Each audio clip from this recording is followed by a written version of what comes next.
Hey guys, happy Leif Erikson Day. Sorry, I just couldn't resist. I love SpongeBob just as much as the next person. So yeah, I just had to get that out. We're already down to countdown number 6.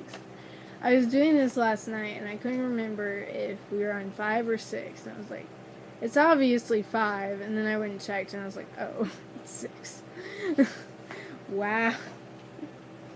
I'm so tired. I actually had a really bad morning this morning, which this one I have to thank for my dog.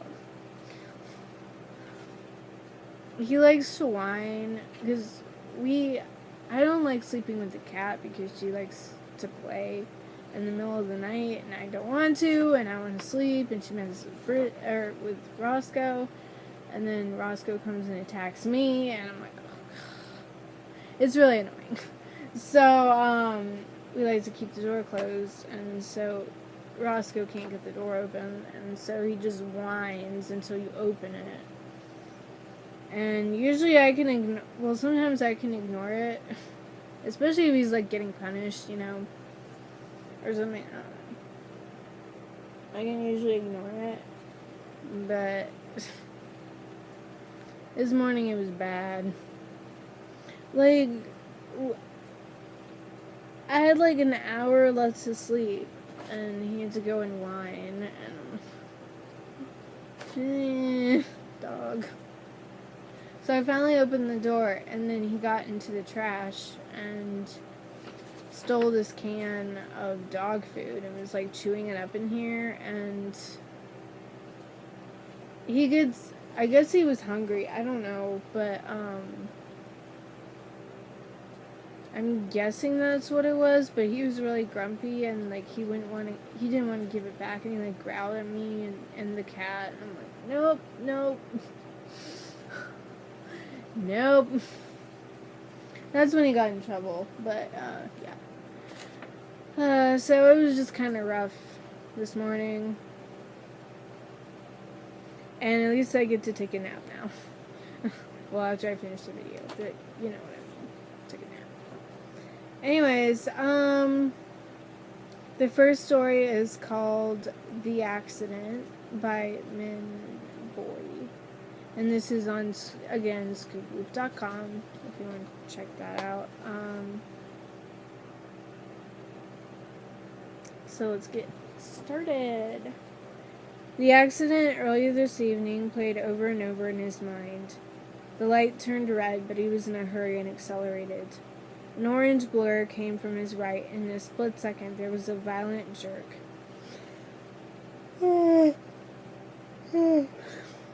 Excuse me. Then the bicyclist rolled across his hood and fell out of sight on the pavement. Horns blared angrily and he panicked, stepping on the gas and screeching away from the chaos into the darkness, shaken and keeping an eye on the rearview mirror until he got home. Why not just go to the police right now? You can afford a lawyer. Then someone tapped at his door, and the world suddenly crumbled away beneath him. They found me. There was nothing he could do but answer it.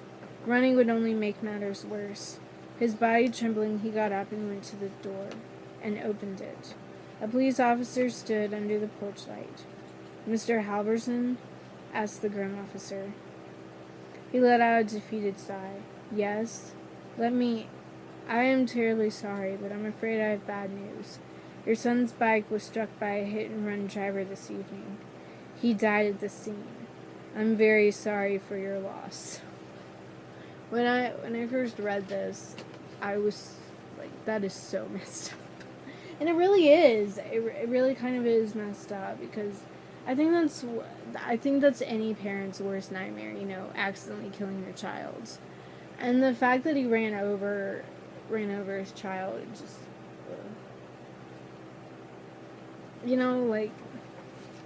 that is just so messed up. I mean, I could understand if it was, like, an accident. Which, I mean, it was an accident. But, like, At the same time, it could have been avoided completely if he had just stopped. But yeah. I mean, I get it.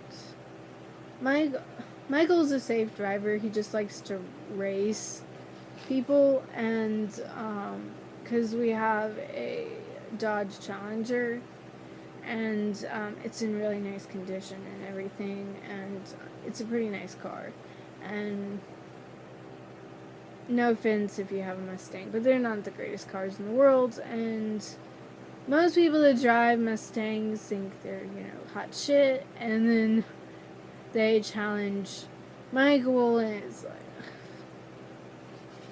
I don't know. He just, has this racing mentality, and I'm like, which is good, but it is also very dangerous, especially, if we actually did wreck or something. But there was, some crazy guy the other day that almost hit us. Michael just finished racing this one guy, and this Chrysler 300, or that's what he thinks it was, just kind of, started racing us, but, in a very dangerous way. He almost hit us, and then he almost hit, 3 other people, and he almost crashed his car. And I was like, that is very dangerous. There is a way to race that is safe, and there's a way to race that's not safe. And what he was doing was not safe. And very scary, and yeah, it was bad. I was not happy. I was very, very scared. I don't want to ever see a car wreck. I have been in 2 car wrecks, but they haven't been, really bad with, super injuries. My brother was in a car wreck and broke his ankles. So, or, his foot, the top of his foot or something. I felt really bad. Anyways, the next story is called Next Time You'll Know Better by I Post at Midnight. Oh. Excuse me, I'm so sorry. Have you ever walked into a room and found a vampire? Not the sexy kind, but a foul creature with bony limbs and ashen skin. The kind that snarls as you enter, like a beast about to pounce. The kind that roots you to the spot with his sunken, hypnotic eyes, rendering you unable to flee, as when you watch the hideous thing uncoil from the shadows. Has your heart started racing through your legs, though your legs refuse to? Have you felt time slow as the creature crosses the room in the darkness of a blink? Have you shuddered with fear when it places one clawed hand atop your head and another under your chin, so it can tilt you, exposing your neck? Have you squirmed as its rough, dry tongue slides down your cheek, its hot breath released in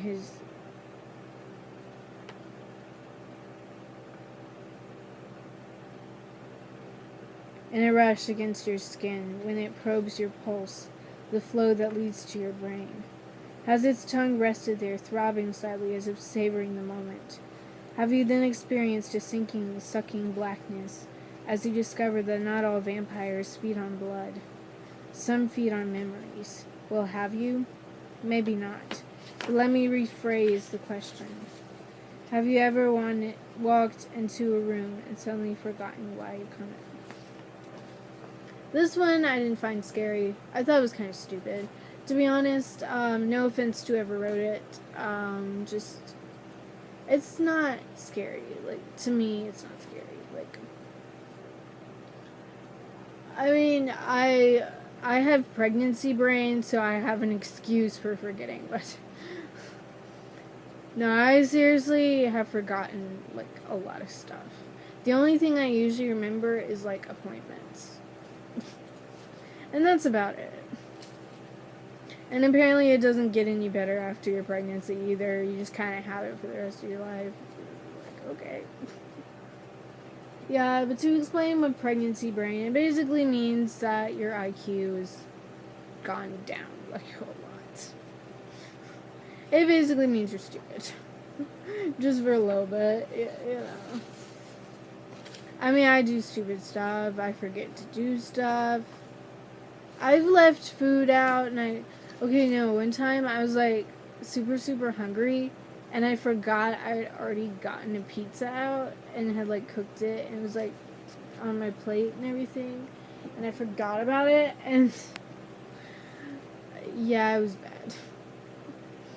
I got really, really upset. Because, like, I didn't even remember until Michael's, like, put this on top of the counter where you put that pizza you forgot about. I was like, what? I had pizza? What? It was bad. I got really upset. I'm like, Michael, why didn't you tell me? And he's like, I didn't see it until now. I'm like, you're as oblivious as me.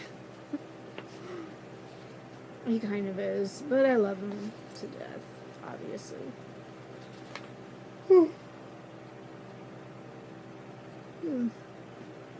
Again, excuse me, I'm tired. But then again, I'm always tired. It doesn't matter how much sleep I get. Even if I get like 12 hours of sleep, I still have to take a nap in the afternoon. Man, and I've started taking my iron pills, and that's supposed to help me with my energy level, and I don't know. The bottle says to take one daily, and I've been taking one, and I've definitely felt better, and I'm actually eating, but whatever. I guess it's working. But I will talk to you guys tomorrow, and I hope you have a good Leif Erikson day. Bye.